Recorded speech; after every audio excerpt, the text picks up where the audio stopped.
Assalamualaikum warahmatullahi wabarakatuh. Izinkan kami dari kelompok 8 menjelaskan topik pembahasan tentang lahan kritis. Sebelum masuk ke pembahasan, izinkan kami untuk memperkenalkan diri kami terlebih dahulu.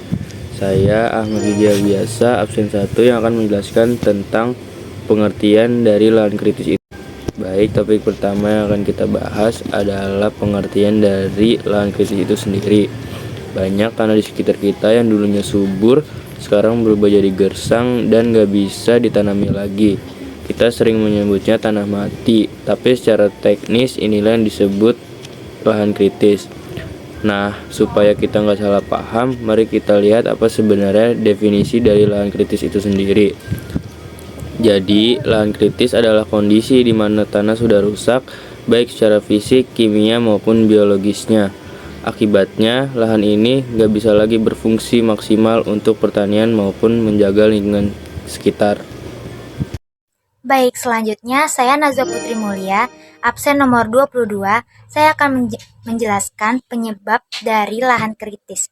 Penyebab lahan kritis adalah berbagai faktor yang membuat tanah menjadi rusak, tidak subur, dan tidak mampu lagi mendukung kehidupan tumbuhan maupun aktivitas manusia. Penyebab utamanya antara lain yaitu 1. Alih fungsi lahan yang tidak terkendali. Hutan atau lahan hijau diubah menjadi pemukiman industri atau pertanian tanpa memperhatikan kelestarian tanah. 2. Erosi tanah. Air hujan atau angin mengkikis lapisan tanah atas topsoil yang paling subur. 3. Pertanian yang tidak ramah lingkungan. Penggunaan pupuk kimia, berlebihan pembakaran lahan, dan sistem tanah yang salah merusak struktur tanah. 4. Pengembalaan berlebihan. Ternak yang terlalu banyak memakan tumbuhan hingga tanah menjadi gundul. 5. Pencemaran tanah. Limbah industri, sampah, dan bahan kimia merusak kualitas tanah.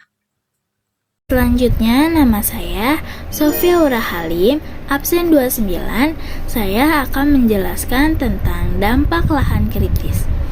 Nah, dampak lahan kritis sangat merusak lingkungan dan kehidupan sosial ekonomi, meliputi penurunan kesuburan tanah, peningkatan bencana alam seperti banjir, kekeringan, dan longsor, terganggunya fungsi hidrologi atau penyerapan air, hilangnya keanekaragaman hayati seperti flora dan fauna, penurunan produktivitas pertanian yang mengancam ketahanan pangan, dan dampak seperti kemiskinan petani.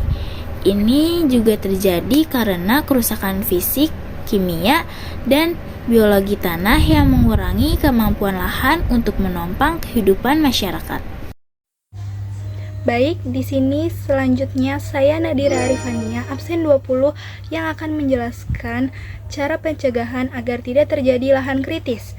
Yang pertama yaitu melakukan tanam vegetasi, karena pohon akan menjaga tanah dengan akarnya sehingga tanah tidak akan mudah tererosi oleh air ataupun angin.